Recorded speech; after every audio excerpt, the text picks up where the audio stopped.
Hello नमस्कार मंडळी. तर तुमचं सगळ्यांचं स्वागत आहे माझ्या आणखी एका न्यू व्लॉगमध्ये. तर हा व्लॉग आहे आमच्या बाप्पाच्या विसर्जनचा.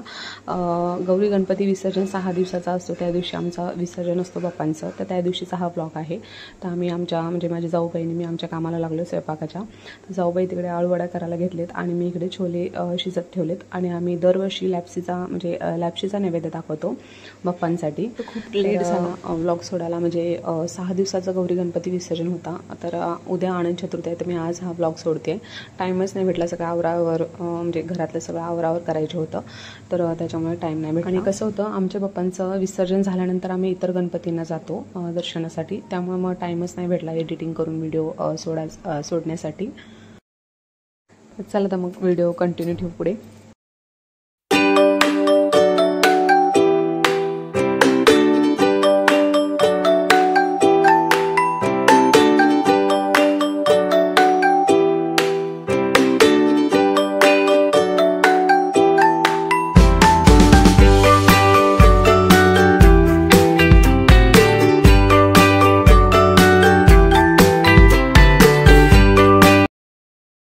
तर खूप दिवसाने आम्हाला चांगला वेळ मिळाला होता, म्हणजे बोलण्यासाठी असं जाऊबाईला आणि मला. आमच्या माहेरातल्या आम्ही गोष्टी करत होतो. तर इकडे शेवटी आमच्या चपात्या झाल्या आणि आळूवड्या तळायला घेतल्या. तर इथे छान आळूवड्या तळून झालेत. काही काना आमच्या घरात नरम आवडतात, तर काही काना कडक आवडतात. त्या नादात आम्ही सगळ्या मिक्सच करून टाकल्या त्या आळूवड्या. तर इथे देवाचा म्हणजे बाप्पांचा नैवेद्य आम्ही तयार केला आहे. तर इथे छान असं नैवेद्याचं ताट तयार झालं आहे. आणि असं म्हणतात की बाप्पाला शिदोरी बांधून द्यायची असते, कारण पर्यंत बाप्पांना पोटासाठी काहीतरी पाहिजे म्हणून ते शिदोरी बांधून द्यायची असते. देणार तर सगळं तोच आहे, पण असतं एक शास्त्र असतं.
परिवार जेवायला बसलो होतो. जेवताना आम्ही तेच बोलत होतो की आता उद्यापासून रुटीन चेंज, कारण बाप्पा आल्यापासून कसं होतं, आरतीचा टायमिंग झाला, पटपट कामावरा हे वगैरे रुटीन असतं. तर दुसऱ्या दिवशीच आपलं निवांत रोजचं रुटीन असतं, तेच असतं. आम्ही जेवताना तेच बोलत होतो की आता पुढच्या वर्षी बाप्पा कुठल्या महिन्यामध्ये येणार आहेत, कधी येणार आहेत, आमचं बोलणं चाललं होतं. तर असं गप्पा गोष्टी करत आम्ही जेवत होतो. आणि सगळे नाराज होते, बाप्पा जाणार यासाठी सगळेच नाराज होते. तर ह्या आहेत आमच्या बिल्डिंगमध्ये असतात श्रुती आणि त्यांची मम्मी आणि तिची बहीण आली होती, कारण ते लोक महाकालला गेले होते. तर गणपतीच्या मधल्या काळात तर इथे सगळ्यांना मी धागा बांधते, आनंदाचा धागा. बाप्पा आमचं रक्षण करावं यासाठी आम्ही धागा बांधतोय सगळ्यांना. बाप्पांच्या जवळ ठेवतो आम्ही 5 दिवस धागा तो. आणि ज्या दिवशी बाप्पा विसर्जन करतो ना आम्ही, त्या दिवशी सगळे धागा बांधून घेतो. तर मी सगळ्या परिवाराला धागा बांधते आणि मला इथे आमची विद्या बांधते. तर आमचं सगळं आवरलं होतं. आणि परत एकदा आम्ही आरती केली बाप्पांची जाताना, आणि इकडे विसर्जनला आम्ही बाप्पांना घेऊन जात होतो.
तर इथे आम्ही येऊन पोचलो होतो खाडीवर. आमची ही कोलशेतची खाडी आहे, खूप जवळ आहे आमच्या घरापासून, 1 किलोमीटरवर आहे.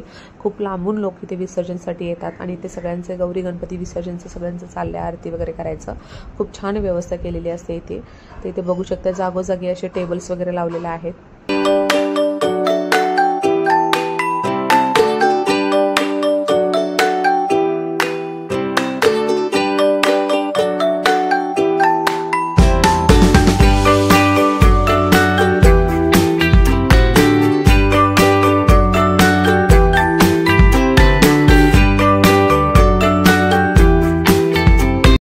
तिथे आमचा सगळा पाटील परिवार आमच्या बाप्पांच्या पाया पडून घेतोय. सगळे आपल्या मनातल्या इच्छा ज्या आहेत त्या मागून घेत आहेत देवाकडे.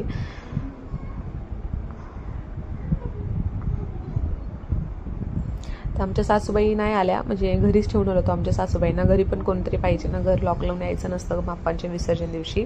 त्यासाठी ते मुलांचं चाललंय काय मागू काय नको. तर मुलांचं एकच असतं अभ्यासाचं काहीतरी मागणं, आणि ते बाप्पा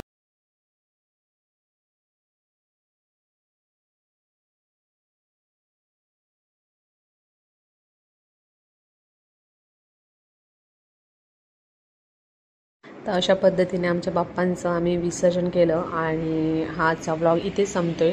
तर तुम्हाला हा आजचा व्लॉग कसा आवडला हे कमेंट करून नक्की सांगा. आवडला असेल तर लाईक करा, शेअर करा, आणि चॅनलवर नवीन असाल तर प्लीज सबस्क्राईब करा.